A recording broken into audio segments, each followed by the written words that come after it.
So what's up mga ka-Riverman? So ngayon punta tayo sa Lidl mga ka-Riverman. Dito pala kami ngayon mga ka-Riverman sa Merksine sa Belgium. So yun mga ka-Riverman, mag-bike muna tayo. So pagka makatamba na may wala operation pag Sabado, may makagala-gala. So, siyempre, kailangan mo rin bumili ng kain. So, sa area na, sa location ko, almost mga 3 minutes lang mga ka-Riverman papunta ng Lidl. So, malapit ang talaga. Meron pala dito na Pinoy sa may Klasino. Shout out kay German. German yung pangalan niya. So, mabait mga ka-Riverman. Shout out sa'yo, ka-Riverman German. So, yun. Maulan-ulan ngayon yung panahon dito. So ayan mga ka-Riverman, nakatsamba na ilang minutos lang walang ulan. So nakalabas agad.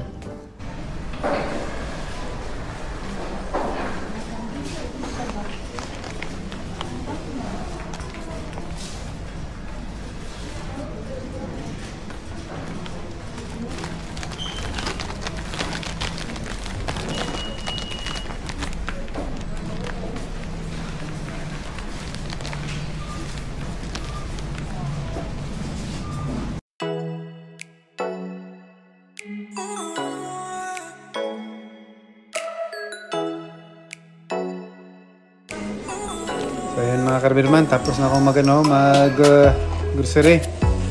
Balik na tayo sa barko. Ganito lang talaga ang routine weekly once meron makatsamba na walang biyahe.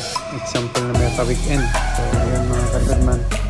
Pero mamaya diskarga daw kami sa gabi. Then Sunday. So swerte-swerte lang talaga ang buhay dito sa inland mga ka-Riverman. Ano lang talaga, always prepared. So ayun, have a good Saturday sa lahat mga ka-Riverman. Ingat palagi, God bless, and ciao.